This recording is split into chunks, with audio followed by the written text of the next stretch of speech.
Hi everyone, welcome to this talk. Batching was yesterday, real-time tracking and analysis for 100+ million visitors. My name is Felix. I'm one of two speakers today. I will be doing the first part. Second, Voller will take over for explaining a bit more of the details. Both of us work at Backend. We did our PhD together at the University of Hamburg, and at Backend we try to bring together these two areas that we did our research on, like web caching, stream processing, NoSQL databases, with the topics that now make up the product: website acceleration, real user monitoring, and continuous analytics. So for this talk, we want to focus on 4 questions. So first, we want to answer the question, why should you care about website performance? Because that is the data that we will be talking about.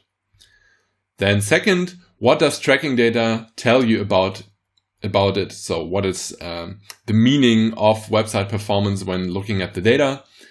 Third, how do you build a scalable analytics stack? This will be the major part. And the fourth question, when can you see the results? Basically talking about the challenges of doing this in real time. So first of all, let's start with the question, why do businesses care about web performance? And I mean, you probably heard the stories. Amazon did this famous study back in 2006, finding this famous correlation that 100 milliseconds of page load time essentially means 1% conversion rate in e-commerce. So basically, kind of this linear effect, the faster or slower you get, you will proportionally lose or win in conversion rate. A similar result was confirmed by Zalando, a German retailer, recently, finding 100 millisecond of page load time correlating with 0.7% of revenue per session. And then we have another result here from Walmart, which is interesting because it was the first result in this area confirmed through real user monitoring. And this is basically the topic we're talking about today, real user monitoring data as a basis for making these kinds of analyses and findings. So page speed is money when you trust these studies. So the question is, how do you solve the problem of page speed? And that is essentially the question we're tackling here at Backend. So looking into 3 areas of backend processing, where basically the root performance problems usually come from. Your shop system or your slow database queries, whatever makes up your server response time, is usually the biggest impact factor on the overall performance of a website loading. Then secondly, you have to look into network delays. So for example, the kind of protocols you speak or the latency of your client versus your server when you have geographical distribution. And then lastly, the client itself. So things like rendering in the browser, executing JavaScript, and so on. Now, the approach we took is basically centered around a caching technique that we developed at the University of Hamburg, doing a bunch of research on it. We then basically found a way to accelerate or cache data that stems from highly dynamic sources. So for example, product data or even highly personalized user content. And we brought that into SpeedKit, which is our product, which is a software as a service for e-commerce acceleration. Now, why am I telling you all this? Because this is the kind of data we'll be looking at, and it basically defined how we build our corresponding real-time analytics stack. So we kill load times, and in order to do that, here's a glimpse of the architecture. You basically have the website of a customer that talks to some origin server. Usually that will be the performance bottleneck. So what we do here is that instead of always going to the origin server, we have a smart client proxy running, which is based on service workers. Service workers are a new browser-side standard that you can use in order to implement a proxy on HTTP level that can decide for every request that is made from where to get the data. And in this case, we make the rerouting of the content for the purpose of not going to the slow origin server, but instead going for a fast cached version of the data from SpeedKit. The same applies for third parties that are loaded, and basically in the background, what is running is a synchronization process that keeps the data in sync when changes happen on the origin server. Now, this is all to understand that one core problem we're trying to solve here is that of how you measure the performance improvements that you do. So traditionally, when you have, let's say, manual optimizations in your application code, or you implement a content delivery network and optimize your performance with that, you can only ever look at it through before-after comparisons after you made the change. On the other hand, in modern e-commerce application development, you will usually have a process where you first release new features in an A/B test in order to actually tell, is it any better in terms of your business impact, and basically evaluate in this way, based on data, is it actually worth or is it any improvement? Now, what we do here is basically bring these two worlds together. We have statistically sound split testing within SpeedKit in order to have a test group comparing to an accelerated group with the goal of clean measurement of performance and business uplifts directly within the application. So that's kind of the core topic here. So let's talk about how we measure performance in the first place. And for that, let me quickly introduce you to the concept of real user monitoring, which is basically the process of capturing data directly inside the browser and reporting that back for future analysis.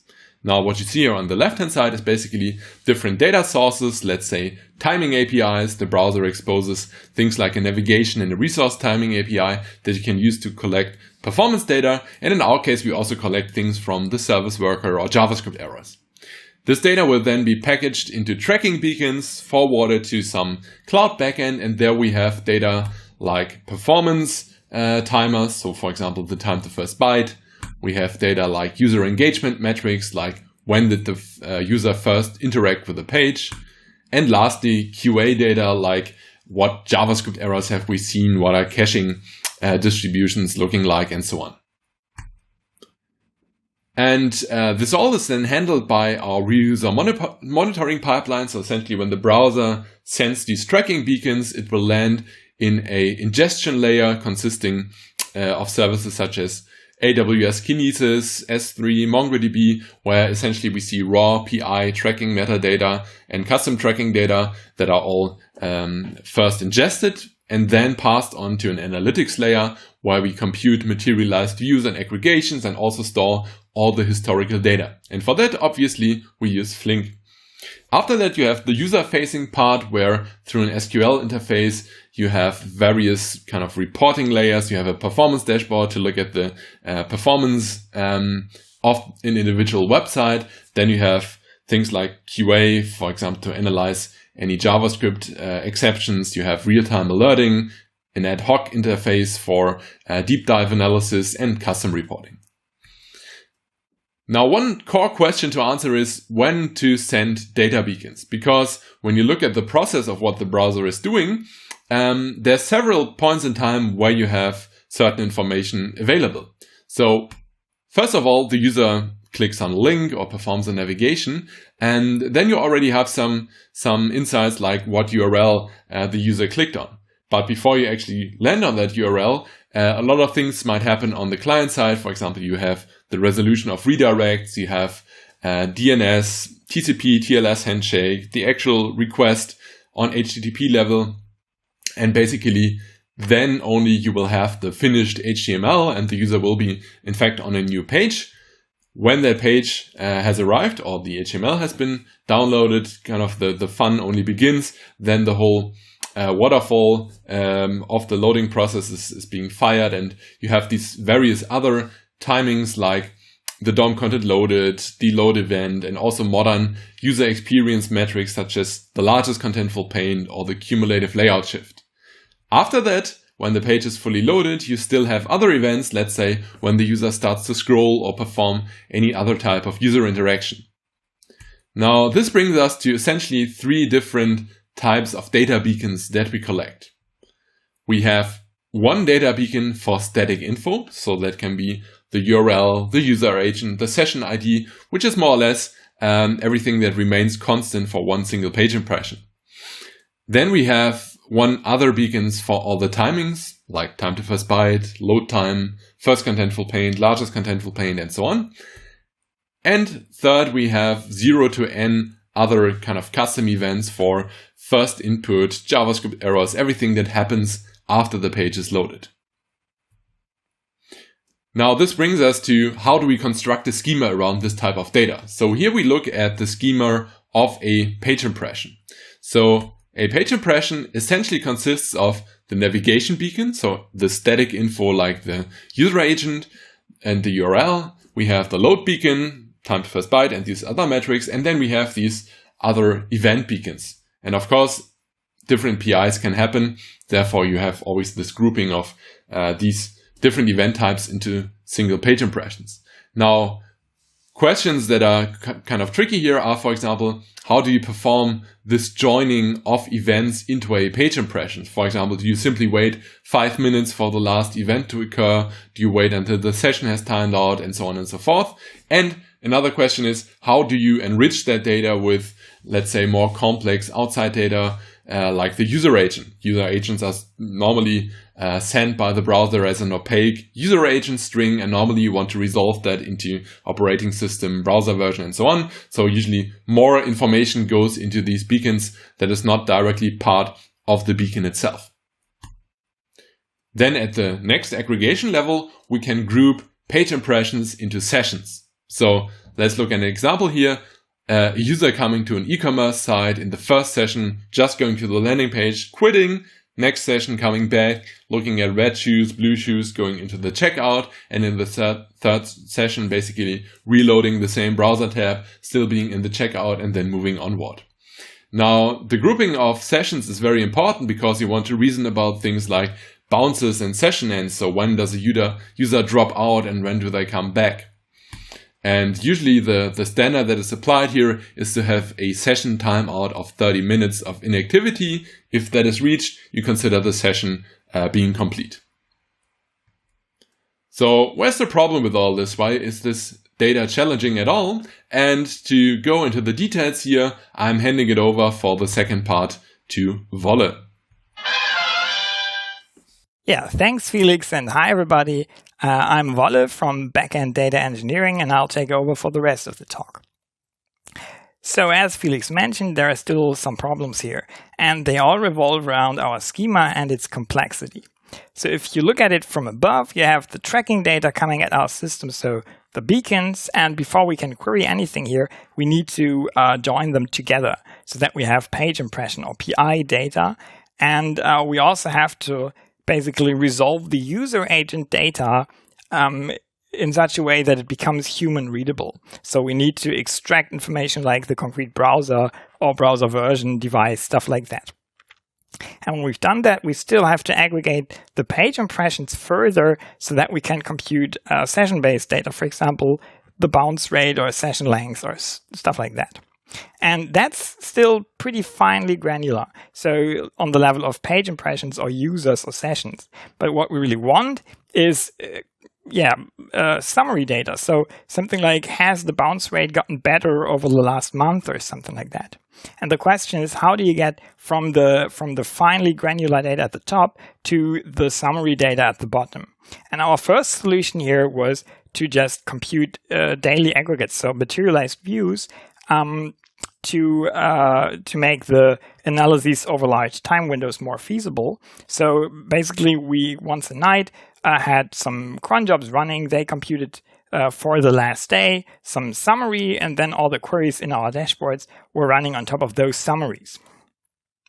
And that was how our stack looked like at the time. So we have the tracking data coming at our system. Then it was written off to databases, so MongoDB to be concrete. And once per hour, we had cron jobs there, exporting everything to S3, so to our AWS data center. And the same thing was happening for the content delivery network, Fastly in our case, so that we had once per hour fresh data in our S3 storage. And on top of that, we had an Athena warehouse, so SQL analytics and stuff like that. And for dashboarding, we were using QuickSight, so that basically meant we had these daily aggregates, the materialized views, and on top of them, also computed in Athena, the QuickSight dashboard just showed us the uplift and some visual things to analyze stuff without SQL. That was pretty nice already and was very powerful because the SQL interface is very accessible to all the developers in the company. But there are still some problems here, and they might be obvious. The first one is we have very many joins because we had to put all the beacon data together, and then we had to resolve the user agents, then we had to compute session information, all that kind of stuff. That's just pretty slow. And even without all the joining, it's slow already because we have a pretty huge time window for discovery. If we export once per hour all the data from the CDN and from the application servers to the S3 storage, that means that including discovery time like crawling and so on the warehouse side, you have up to 90 minutes of time between something happening on the website and us discovering that in the warehouse, like being able to observe that in the data. And that's pretty lame, to be honest. And an inherent problem to the entire thing here is that we compute the materialized views once per day, because that makes the entire analysis, like without SQL, super slow. You have dashboards that show you important information, but if you need to analyze something that happened on Monday, you have to wait until Tuesday because that's when it becomes visible in the dashboards. And that was really problematic. Like there were still things that we could do in real time, like comparing average threshold values or counting JavaScript errors or something like that. But with complex analyses, the processing time basically went through the roof. So if you were talking about something like, did the bounce rate change over the last week or so, you basically were looking at data from yesterday, or you had to wait until tomorrow. And then it was already old. And we thought, okay, there must be a better way. It's like that can't be the best shot that we've got. And that's why we tried in a prototyping engagement with AWS to build all this in a continuous data warehouse analytics approach that was very fast and very scalable. And we mainly did three things here. The first one is we removed all the legacy text. So, for example, the intermediate storage in MongoDB, gone. We just handed off the tracking data immediately to AWS. And then we also replaced the batch-based analytics aggregation part with a continuous one. So the idea here is faster ingestion means you have a live performance chart, or you can have live performance charts because the data is coming at your system and everything, the visualizations in particular, update in real time. Yeah, but we didn't really want to throw out the analytics part that was batch-based in our system because Athena is a very powerful tool and it's very cool to have that. We had extensive tooling built on top. So we basically kept that, but we didn't use it on top of the raw beacon data, but rather had the idea that our analytics aggregation system should do all the streaming and aggregation part live. So we just wanted to write off the tracking data in such a way that the queries in the analytics warehouse were as efficient as possible. And this is the focus of the prototyping engagement to make all that happen. So first, as I said, we had the data coming into streaming, into the Kinesis streaming storage system. Then it was consumed by a Flink application, and that's the reason why we're here, because that's actually the core of our analytics and aggregation pipeline today. And this Flink application mainly does two things. So first, it does all the joining that I talked about in the schema slides earlier, putting together beacons to form PIs, resolve user agents, and write session data. So that's going into the S3 thing at the top there. But then it also writes into a different storage system summary information continuously so that the dashboarding part is updating live. And we use Elasticsearch for that and Kibana for the dashboarding part. Looking again at our schema, we changed also three things. So first, we basically replaced the aggregation and joining things that were happening at query time in our old batch analytics stack with streaming aggregation. So all that here, like forming PIs, forming session data, resolving user agents, that's happening in Flink now. And when data is written out, it's already fully joined so that queries are really fast. Then we threw out the idea of having daily aggregates and just basically pulled that down to 1 minute aggregates. That also meant that we had to rebuild all the data modeling and the dashboarding part in such a way that it could work with incremental data. We had to, with the old dashboard, we could just say, okay, let's take the data for the entire day, compute all the absolute numbers that we're interested in, and then we could work with those. Now it was a bit different because in 1 minute you can't have anything, like there's no session that is complete. You always have to work with data being incomplete. So that meant we had to model things a bit differently, but it worked out. And we then could also rebuild the dashboard. Obviously, because QuickSight didn't support anything that we wanted to do. So we had to rebuild it with Kibana. And just to illustrate what I'm talking about here, let's look at a simple example of this aggregation scheme for our dashboarding. So there are basically 3 levels of data when talking about the dashboarding stuff here. And the first level is the raw data. So we really are looking at individual page impressions here with the timestamp, and we know the user and the device. For example, we also know the test group. So we know whether the user loading this particular page impression was using SpeedKit or not. And then, and that's the interesting part here, we have performance timers. So for example, the first contentful paint. What we do now is we write this data into summary information once per minute. So for 1105 in this example and 1106, we group everything by dimension attributes, so the browser, the device, the test group, and also other things like the customer, the origin, and so on. And then we don't store the individual timer values, but rather compress that into histograms.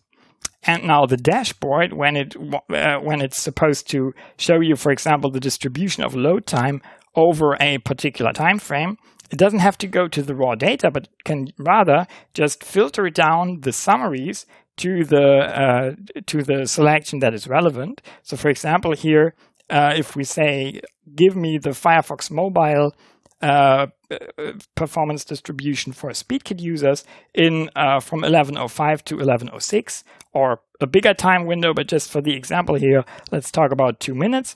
Then we just select all the data based on the dimension attributes here in that particular time frame, and then combine the histograms in the individual buckets to get the resulting histogram. And that's pretty efficient. And the nice thing here is also it's really efficient for a few users, but if your website has very many visitors, then the principle is the same. The histograms might get bigger, but the dashboarding query remains super fast and efficient. And this is how such an illustration, a visualization could look. So what you see here is it's a different performance timer. It's now the largest contentful paint, but whatever, it's also a timer. And you see that there are 2 distributions to see here. One is the vanilla website performance in pink. It's like starting at around 2000 milliseconds, and then all the users are basically slower than that. And you see in comparison with SpeedKit that the vanilla performance is pretty lame. And SpeedKit really accelerates the website significantly because there are much more fast loads, and there's just a clear left shift in the distribution of load times here. So you have fewer slow users and more fast users. Yeah, and this is basically what happens inside the Flink application to make this aggregation possible. So first, we consume the data from the Kinesis data stream and normalize it. So that basically means we parse everything into Java classes, and when that doesn't work, we write off the problem so that we can analyze it later. Then we have an analysis of user behavior, if you will, so we can just detect bots and crawlers and stuff like that. And we remember the user agents so that we can right away tag user agents for which we know that they are crawlers. And then we analyze the user agent further and derive attributes like browser or device so that humans can read the resulting data set more easily. then we do all the aggregations that we mentioned earlier. So we have an aggregation so that we collect all the beacons into page impressions and write them off to the S3 storage for warehousing. We do the same with session data. And then we also have these other output storage, Elasticsearch, for the incremental 1 minute summaries. And all in all, we think this is a pretty nice architecture because it's fast and scalable. It helps our developers analyze stuff quicker, and it makes our users happy. So we think it makes the world an overall better place. So time to wrap everything up. SpeedKit is basically a technology to accelerate websites. It uses caching. It makes websites faster, offloads to servers, and most importantly, makes users happy because it just accelerates their websites. And typically, it's not enough to just say that. We have to show that it works. So what we often do is perform split tests with SpeedKit, where we collect tracking information, so performance timers and stuff like that from users with SpeedKit and users without SpeedKit. So for example, 50-50 split. And then you have over the same time frame, some users that have the fast website and some that have the normal website. And then we can just compare those two test groups and compute how much faster has the website gotten, and perhaps stuff like, did the user engagement improve? So has session length increased? Has bounce rate improved? And we also provide debugging information, for example, on JavaScript errors or other issues with the website that helps just improve it overall. And there's also a scientific background here because we're all coming from an academic background, and we are really interested in the connection between page speed, like technical performance, and business performance. So that's why we initiated speedhub.org as a research hub where we collect all the studies that we can find on the topic. And we also publish our research there. So if you're interested or if you want to make a study together with us, please contact us. Yeah, and that's basically it. So thanks for the attention. Thanks for joining the talk. And we would be excited to get questions. So if you have anything, get at us now. We're here. Thank you.